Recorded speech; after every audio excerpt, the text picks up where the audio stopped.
about your question of love.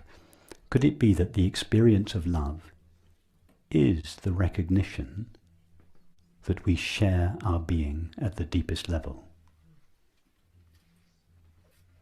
When you love someone, do you not feel, to a greater or lesser extent, that you are one with them? Isn't that what the feeling of love is? There are people in your life, or at times in your life, when you have felt at one, that you have felt that everything that divides you from the other melts away, and that you are one. Has anyone here not had that experience? I've never met anyone who had not had that experience. That is the experience of love. Love is the experience of our shared being. Love is not a feeling that a person has. In fact, love is the absence of the person. It is the collapse of everything that separates us. Everything that appears in experience, your thoughts, images, feelings, sensations, perceptions, relationships, activities, these are all appearances that come and go on the ever-present screen of consciousness, or in the ever-present space of consciousness or awareness. And that what you essentially are is this presence of awareness.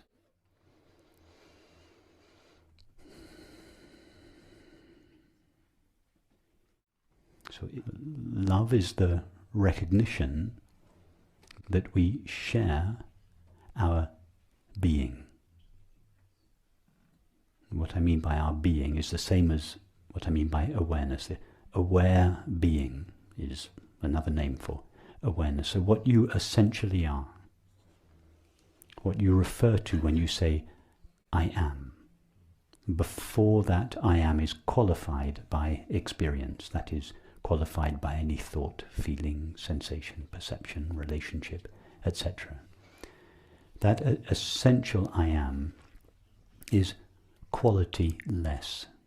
It has no features or qualities or characteristics. It is just pure being, pure self-aware being. And that experience of pure being is the same for each of us.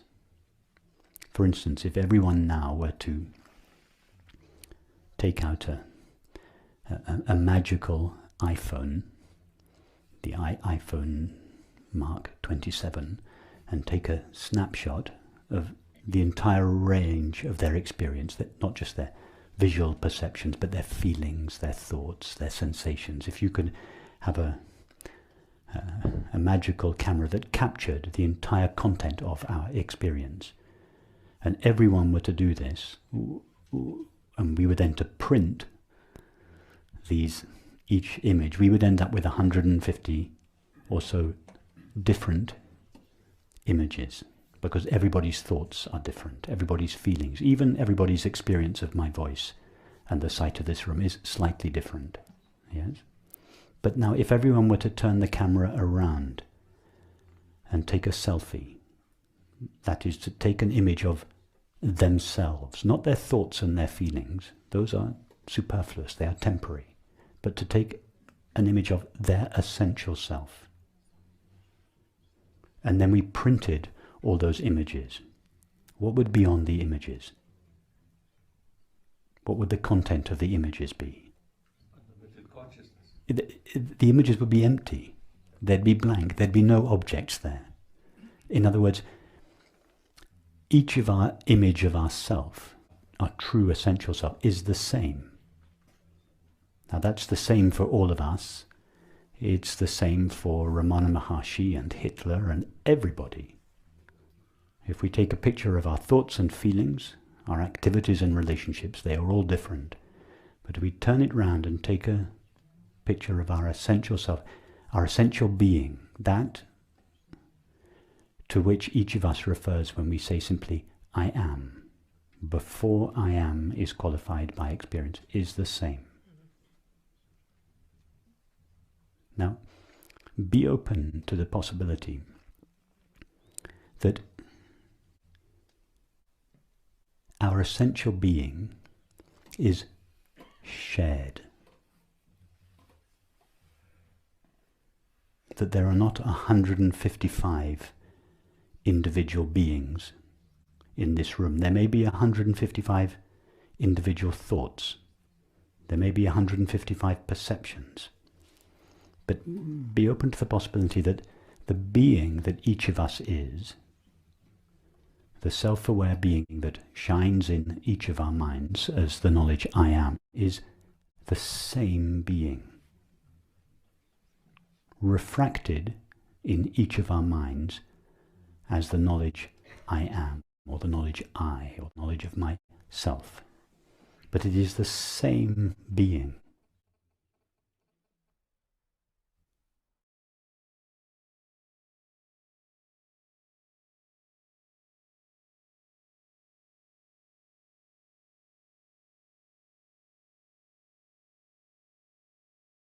It feels to me like the path that I heard you, and kind of is why I'm here, is the path where I can kind of withdraw from, let's say, mental loops that I find myself in. And I could withdraw and say, no, I'm not that. That's my mind. I am what knows the mind.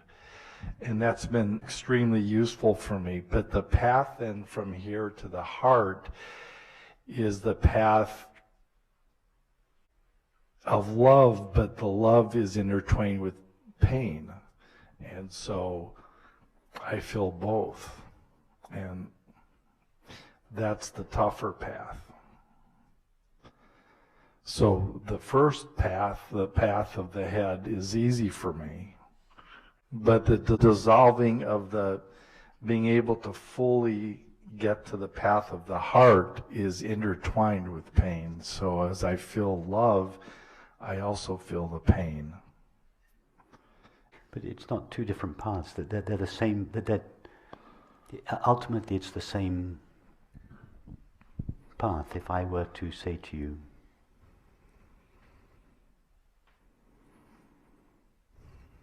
direct your attention now to that which you love the most. Sorry, direct your feeling. Go with your feeling to that that you love the most. Where would you go?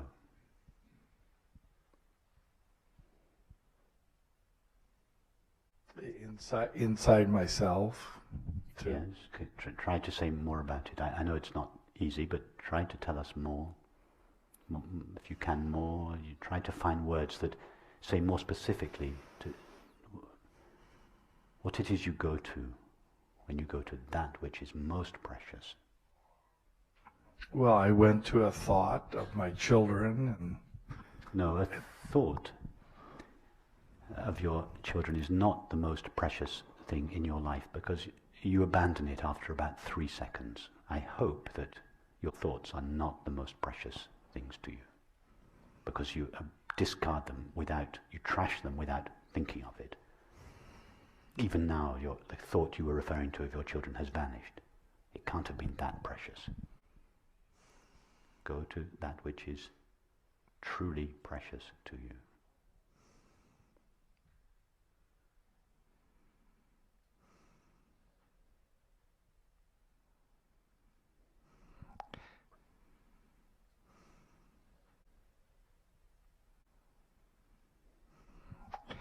I find it difficult. Perfect. Perfect. And now if I were to ask you, go to that which is aware of your experience. Tell us where your attention goes. To the same place. Perfect. The first path was the path of love.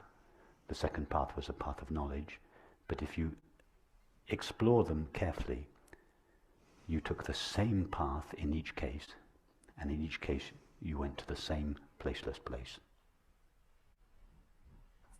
Yeah, it's true. So I recommend that you travel on both paths equally,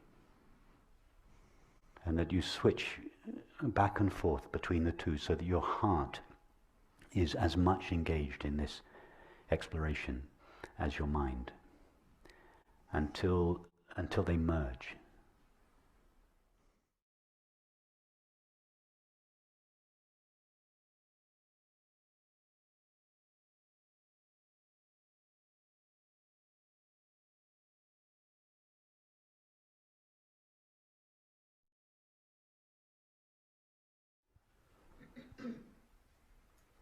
If love is the absence of separation, that is the absence of self or other, how could a separate self either love or be lovable?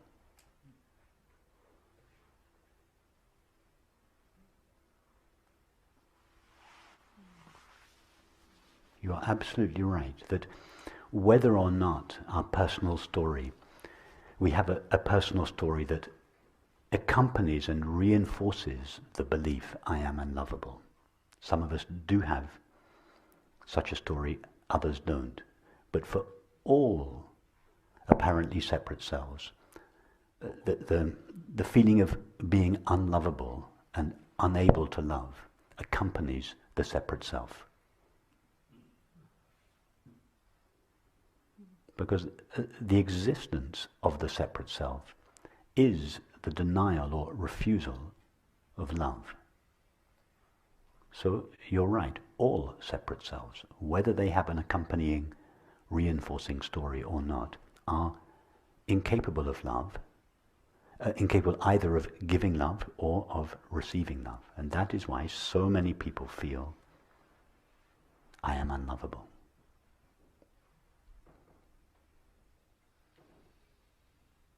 And the separate self does all kinds of things to itself in order to make itself more lovable. And sooner or later they all fail. They all fail because the separate self can never be loved. The separate self is itself the veiling of love, the denial of love, the refusal of love. So if the self wants to experience love, it has to lose its sense of separation. So it's for that I am feeling that love, it's at the same time the beginning, the path, and the end of the teaching or the understanding we have. Absolutely. That is why it's said that at the highest expression of the path of knowledge, jnana yoga, and the path of love or devotion, bhakti yoga, is the same path. Knowing, knowing only, knowing. Love, loving only, love.